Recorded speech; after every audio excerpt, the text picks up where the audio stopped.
Okay. What's up, people? How y'all doing?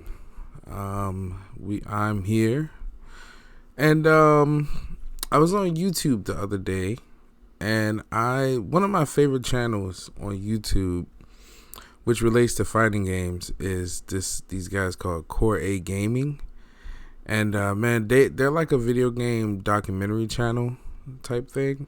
I love these guys. I'm a really big fan. And normally when I'm watching their videos, I'm like just going crazy. I'm just like, yes, that's so true. That's right. That's right. Oh my goodness. That's right. That's right.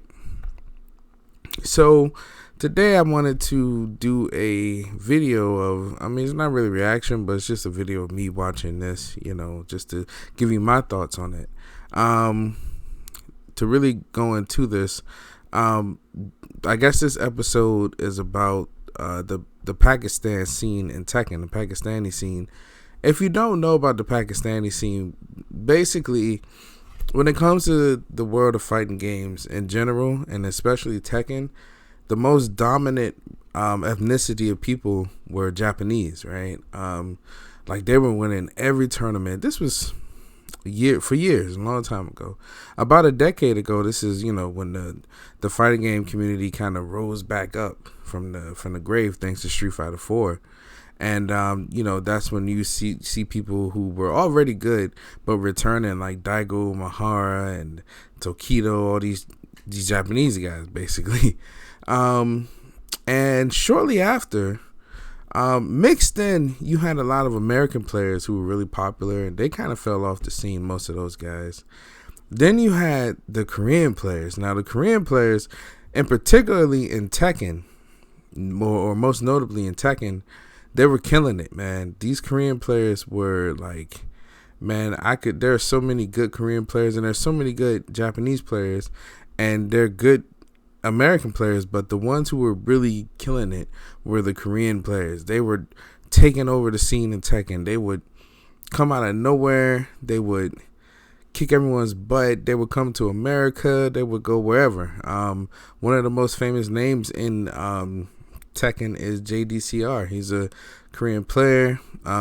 Knee, he's been playing forever. I think he just won his first Evo actually, but he's known as one of the best. A guy named Kudans, he won the very first Tekken World Tour. He won the very first Tekken World Tour in Tekken 7 by using Devil Gene. My point is, the Koreans were killing this shit straight up. Now, out of nowhere, I don't know if they were already sprinkled in, but out of nowhere, around the time the Tekken World Tour started, like right after that, there's this kid named Arslan Ash. I don't know if you know Arslan Ash is, but, well, you probably know. Arslan Ash is a Pakistani kid. He comes out of nowhere. He's using Kazumi, one of the most basic, well, assumed to be basic characters in Tekken 7, who hasn't won any tournaments or anything like that, and he completely mops the floor with damn near everyone in this tournament. Sorry, it's me staring at my cats. They're playing hard. Anyway, he mops the floor with everyone. And when we get to the grand finals, I don't remember who he lost, who he won, who he beat, or whatever. I can't remember who lost to him. It could have been Knee. But the point is, he kicked everyone's butt. Then he went to a Japanese tournament, kicked everyone's butt. The main issue with these guys the main issue with this guy was he was having a hard time traveling to America, to Japan, and all these different places because, well, he's a normal person. He's a normal guy. He just happens to be really good at Tekken. But there's an issue with the passports in Pakistan, from what I believe. And that caused him a lot of trouble traveling. Then we started getting all these new guys coming in after him. Who else came in? A guy named Khan, a guy named Atif Butt. A lot of Pakistani guys just came out of nowhere, and they were using characters like Geese and Akuma, and I think they used Fang too. Arslan Ash, he switched up to using who was he using? He was using Kazumi. Then he switched up and used Zafina. And no matter where this kid goes, he's usually dominating in Tekken. He's just killing it. And one of the best Evos I think we had was Arslan Ash versus, I think it was Knee. I think it was Knee. No, it was Khan versus Knee. But the point is, Arslan Ash was in the top 3. The point is, if you're looking at Tekken right now, the Tekken scene, the Pakistani players are there. And they're just as top tier as the Korean players. Meanwhile, the American and Japanese players kind of leveled down a bit, but Japanese are still there. We got the Tekken World Tour coming up in February, I believe. February 5th or something like that. That weekend. First weekend of February. And, I can't wait to see what happens. But anyway, I just want to really look at this video and just, as I go through it, just share my thoughts on it, because I'm telling you, these guys are no joke. And once again, Core A Gaming is a wonderful channel. These guys are great. They make some of the best fighting game videos ever.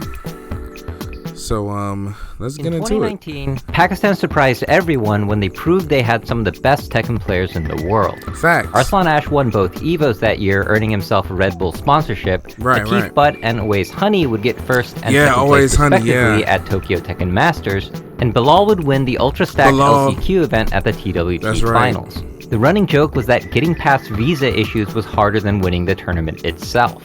Yep. The Pakistani passport ranked the 4th lowest for visiting other countries, which is why Arslan Ash famously got stuck in transit for 3 days on his way to winning EVO Japan. Yes, there was a time when I lose all my hope and I decided to go back home. So how does Pakistan, a country that doesn't even have official distributors for PlayStation or Xbox, get good enough to beat the best in the world? I really wonder about this. I kid you not. I'm trying to remember the other scene. There's another scene in Tekken, which is like a Spanish scene, but I can't remember who the guys are. I know there's a player named El Negro, but I don't remember where he's from. It's a big Tekken scene though, and he's really good. And he doesn't really travel to most of the Tekken events, to my knowledge. But it's a good question. Like, these guys, I'm assuming, aren't really too, like, what do they, what are they doing to get good in Tekken the way that they, what the hell are they doing? There's no better way to find out than to actually go there. So I went to Lahore, which is the 2nd largest city and home to the best fighting gamers in the country. That's crazy. I was warmly greeted by the local commentators, Soul Dragger and Silver Fox. I see Silver Fox a lot. I used to see Silver Fox a lot some years ago. He's a very well-known commentator in Tekken, who taught me about the country and the local scene. Let's go, Gerald. Yeah. You came in the right time. I needed this break. Oh, absolutely. Oh yeah, my man too. The first thing to know about Lahore is that it's a center for the arts and culture of the Punjab region, an area that includes eastern Pakistan and northwest India. Okay. It's the birthplace for much of the country's filmmaking, literature, and music. So it's no surprise this is where a culture for gaming could grow as well. Lahore is precisely where you'd have a liberal arts university inviting FGC people to provide a guest lecture about Tekken and esports. There is even an open tournament held in the classroom afterwards. Whoa. With the university, now they've got multiple events, so they call it Festival. It was basically a film festival with all of the other stuff, fighting game tournaments as well, alongside all the film competition and sports competition and all that jazz. I think it was pretty sick to be summoned by a university that is basically really art focused. But to have a culture for gaming, you still need to have games. Pakistan has no official distributor for the most popular consoles, so these consoles and games are imported and sold in the gray market. Wow. But imported goods are not cheap. Yo, he is not lying. Even like over here, like, it's really difficult. Like, unless you got money, or like, unless you're really good with budgeting. And I see a lot of guys who own a lot of arcade sticks. Like, you have to go to like places where people trade in peripherals and stuff. I actually just bought a Cromba Obsidian, and the Cromba Obsidian, I had to travel to like northern VA somewhere, And even that, this stick is like 5 years old. I had to pay about $100 for that stick, right? Like, to find any of these sticks is hard, is very difficult and expensive. These guys don't even have distributors. So when they even get an item, it's like, yo, you better get it right there on the spot or get someone to hold it for you. If not, you're screwed. Especially when their prices are not adjusted for the country's purchasing power. Ooh. If you get a graphics card, was that a For the country's purchasing power. Xbox 360 stick? No, that's a Microsoft. I've never seen that. I've only seen, clearly it's a Microsoft, but I've never seen that type of packaging. if you get a graphics card or a console, I know you. it's now considered a luxury item and taxed like that. So Facts. PlayStation 5 is paying out the ass, bro. It's probably like $800 here. Woo! When I was growing up. What did he say? It's probably like hold on. taxed like that. So PlayStation 5 PS4? is probably. It's probably like $800 here. When I was growing up, I don't remember if there was anybody else in my class that. I guess I would buy owned a PS4. console at the time. The price for it is so inflated. It takes a while for it to be accessible to everybody else. Right. These prices make gaming an extremely expensive hobby, but there is a way How for much many is an Pakistani Xbox gamers controller? to get video games What the hell are those? Are those like homemade arcade sticks right there? Homemade Tekken 5 arcade sticks right there? Somebody just wired some stuff in a box? Look at that. They all got different buttons on them. Man, yo, y'all get out the mud, yo. for free. Back in those days, I'm sure get it for free. getting a console for a lot of people was getting it from Saudi Arabia, because a lot of Muslims go Saudi to Arabia. pilgrimage every year. Saudi Arabia is where the holiest site in Islam is located, the Mecca. Right. Each year, about 1 to 2 million Muslims make a pilgrimage there. The most significant pilgrimage is called the Hajj, which is a religious duty to carry out at least once in a lifetime. Since Pakistan is over 96% Muslim, most people are going to make that trip. If you're going abroad and you're coming back, it's a custom to bring something for your, especially for the kids, right? And consoles is the easiest no-brainer for any adult who doesn't even, So that's how a lot understand of what it kids is. get their They were consoles. readily available and at a good price in Saudi Arabia. Pakistan inadvertently got introduced to video gaming through a Muslim ritual.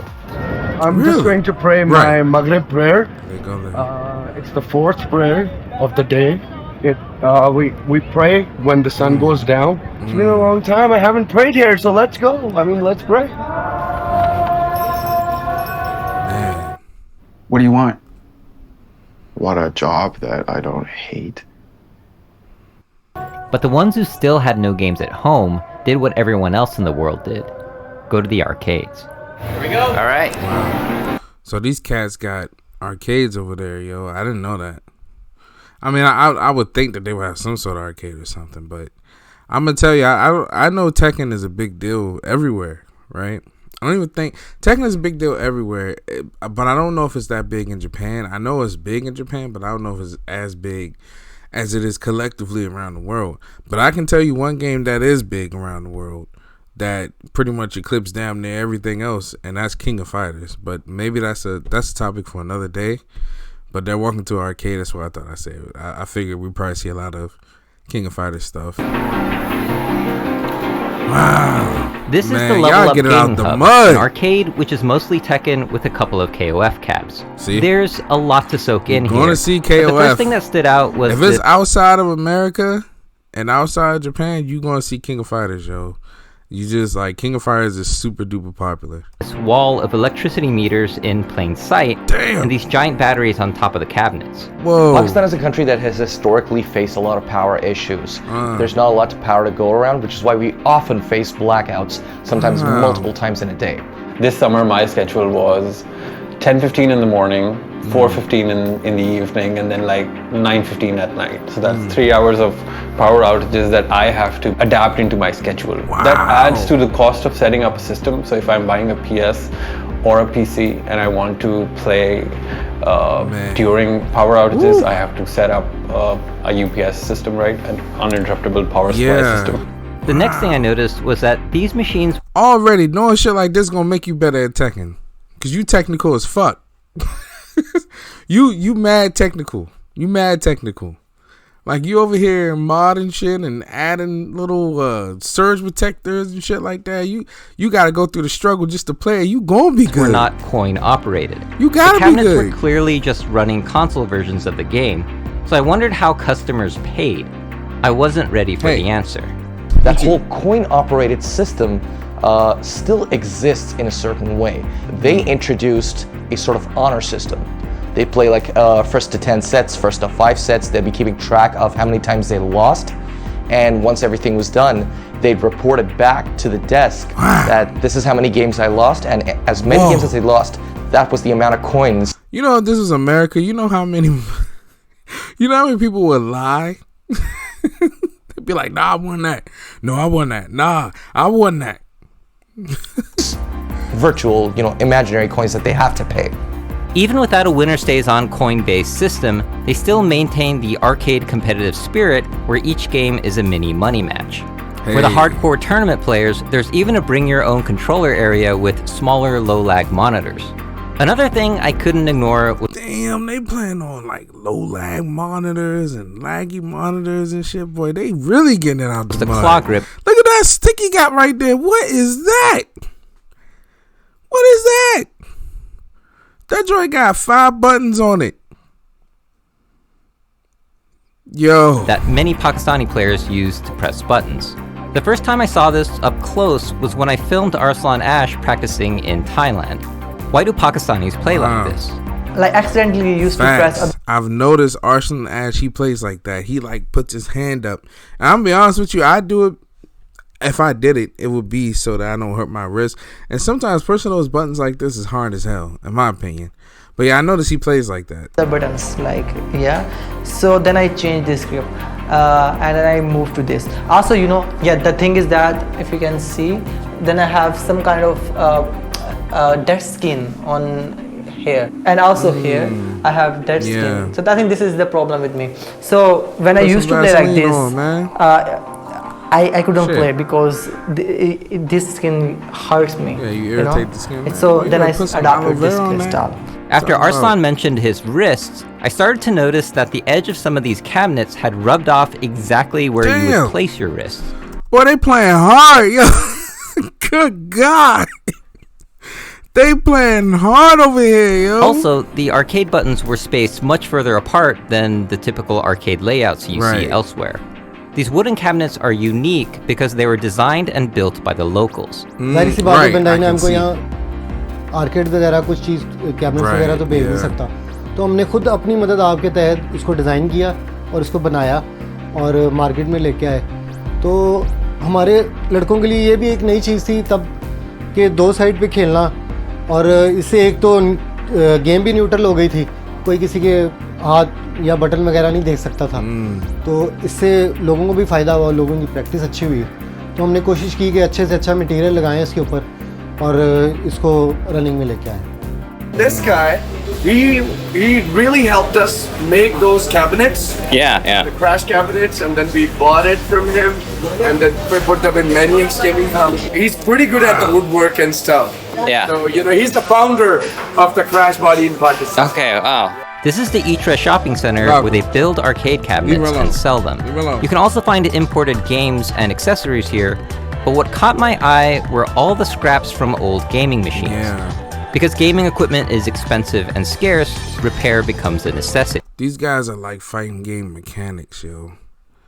Like, I'm telling you, like, there's no way to get better at something than to be able to deconstruct it, right? Like, think about people like, where I'm going with this is, like, you have to deconstruct things in your mind and put them back together, right? If you look at everything like systems and parts and different techniques that you have to piece together and stuff like that, your gameplay is going to be different. Everything you do in life is going to be different because you know how different systems work, right? And that's something that I know Daigo used. Like, he's a chess player, a really good chess player from what I heard. And I'm pretty sure he applies a lot of that to the fighting game. And, even a lot of people who read books like The Art of War, they deconstruct the, whatever it is that, the system is, and they apply it to the game, right? I think you get where I'm going with it. But without official repair centers, it's difficult to source the parts. I've been getting paid $1,000 a month, if not more, just from this app on my phone. And I don't. Third-party repair centers like Gaming Tech Pakistan rely on scavenging parts from broken equipment to fix consoles, arcade boards, or controllers. If you come here, he's probably gonna have a board for King of Fighters 95. Anything, you basically just come here. One thing I can say is what GameStop should do, because GameStop will turn you away if you have something like a old Xbox or old PlayStation, or it's like water damaged or whatever the case is, right? They will tell you no. They'll just be like, we can't take it or nothing. Like, why don't a company like GameStop like buy these consoles for like dirt cheap off of people, because you can't do nothing with it but trash it. Buy these or use it for parts. Like, buy these consoles and ship them. I mean, maybe it's an issue with that, but if they could do something like that, the Pakistani scene would thrive, like, for real. You tell them that this is the retro thing that I need fixed. These are your guys. This resourcefulness has made gaming possible for as many people as possible. If a cabinet needs to support a 6-button game, drill some more holes. If a game doesn't need all the buttons, put them in an arcade stick. लोगों को यहाँ पे बहुत मुश्किल है इन चीज़ों की, खास तौर पे ये जो पार्ट्स हैं, ये जब वहाँ से इधर आते हैं तो वो जितनी कीमत का होता है उससे डबल कीमत में पहुँच जाता है। आधे से तकरीबन 70% लोग तो ऐसे हैं जिनके पास इक्विपमेंट ही नहीं है इंटरनेशनल लेवल पे कम्पीट करने के लिए, तो वो देसी यहाँ पे जो भी चीज़ मिलती है उसका बना के उस पर खेलते हैं, प्रैक्टिस करते हैं। उनका शौक देखें आप कि वो उनको कुछ सस्ती चीज़ भी हल्की चीज़ भी मिल जाए तो वो उसके ऊपर भी खेलना शुरू कर देते हैं। शौक का तो कोई हिसाब नहीं लगा सकता, कोई जिसका जो शौक है उसी हिसाब से वो करता है। But gear alone doesn't make people good at a game. Right. While Zaman makes and repairs arcade sticks, he also runs Maniac's Gaming Hub, a meeting place for the fighting game community and a training ground for the best players in the country. There's a wall signed by FGC people passing by, and a welcome message still there from when Nee came to visit.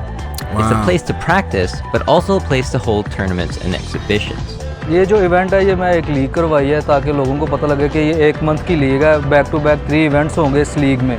ये मैं basically इसलिए करवा रहा हूँ क्योंकि community को पता लगे कि इवेंट कैसे होते हैं और बाहर जाकर उन्होंने कैसे खेलना है, कैसे प्रेशर हैंडल करना है। और एक तो जो प्लेयर स्पॉन्सर नहीं है, जिनको पैसों की ज़रूरत है, वो एक तो जीतें और प्राइज़ वगैरह हासिल करें, उनको पता लगे कि यार इस फील्ड में भी पैसा है, इसमें मेहनत करनी चाहिए और इवेंट होते हैं। और मैं जब ईवो गया था और मैंने वहाँ पर देखा कि लोग इस चीज़ को कितना सीरियस लेते हैं, तो मैंने फिर इरादा किया था कि इंशाल्लाह पाकिस्तान जाऊँगा। पहले भी इवेंट ऑर्गेनाइज़ कराता था, पर अब मैं अच्छे लेवल पे ऑर्गेनाइज़ करवाऊंगा इवेंट। तो काफ़ी लोगों ने मेरी इसमें हेल्प आउट की है और ये लीग इंशाल्लाह सक्सेसफुल है और आगे भी मैं इसका सीज़न 2 भी करवाऊंगा इंशाल्लाह बहुत जल्द। ये कम्युनिटी जो है ना, ये अगर इकट्ठी रहेगी, एक जगह इकट्ठी रहेगी, एक दूसरे का साथ देगी, तो इनको कोई भी नहीं हरा सकता। पाकिस्तान टेकन एक मौजा ही है, ठीक है। अरसलान की जो परफॉर्मेंस है उसने इसको यानी कि अकम्प्लिश किया, और अगर अरसलान ये परफॉर्मेंस ना देता वहाँ पे। Yeah, he's an extremely humble kid too. Like, he's not cocky or nothing like that. He should be with the अभी भी हम स्ट्रगल ही कर रहे होते हैं। The people he's पूरी दुनिया की नजरें हमारी टेकन के ऊपर है। He should be. इंशाल्लाह ताला लड़के मेहनत कर रहे हैं, but he's not. और आगे निकलने की कोशिश कर रहे हैं। हर बंदा एक दूसरे से आगे सबकत लेना चाह रहा है। Woo! But as much as I love Tekken and competitive fighting games, I thought calling it a miracle was a bit much. But then I went to Lahore City Square and saw this.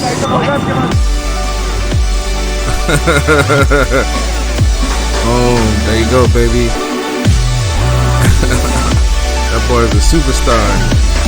Many thanks to the Pakistani FGC for helping me make this video and bearing with me every time I said a place reminded me of Dark Souls. This was Gerald from Corey Gaming. Thanks for watching. Man, Pakistan is beautiful, yo. What's that, Lahore they call it? Dude, I would love to visit this place. I know when it was first built, it was fire. I mean, it's still fire, but when it was first built, boy, you wouldn't even mess with it. Wow. Is that coffee?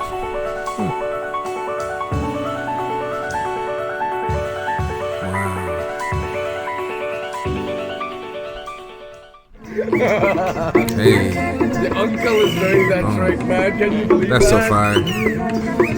Oh my god. Asian dance. Okay. So you're leaving me for... Well, there you have it. That was a great video. That was an awesome video. Man, I love Corey gaming so much, yo. Like, wow. Okay, so there you have it. I mean, I didn't know that it was like that over there. I thought, they probably had, a way to play their games and stuff that was, pretty much as convenient and accessible as we have it. But hey, it's completely different. But you know what? I really do think that that's what contributes to these guys, being so good at the game. Because, like, I'm telling you, when you got to get out the mud, like, what you proving to anybody? What you, like, that's your love right there. Like you said, your passion. You're a beast. So shout out to those guys. I really forgot all about Bilal and Always Honey, because they were like around before Khan was. I think it was Atif Butt, Bilal, Always Honey, Arsenal Nash, and whoever else, but gotta give it to those guys, man. They have I don't think they understand the impact that they have, coming to America or Japan or Thailand, traveling to these places and just kicking butt in Tekken, because we're looking at them like, how Sway? How y'all kicking out butts like this? And that's really, like, I think the beauty of Tekken, above any other fighting game in the world, besides like King of Fighters. No other fighting game has brought people together like Tekken. That's why I'm so proud of it. Because so many people used to talk trash about Tekken back in the Tekken 6 days, when I would go to a GameStop or I would talk to a friend and I'd be like, yo, you play Tekken? No, thank you. That's a video for another day. Anyway, thank you guys so much for watching. I really appreciate it. Subscribe to the channel. There's more to come. Sorry about this janky setup. So sorry about it, but I'm working on a better background and everything for it. But I really wanted to, catch this video on, at the moment. So see y'all. Peace.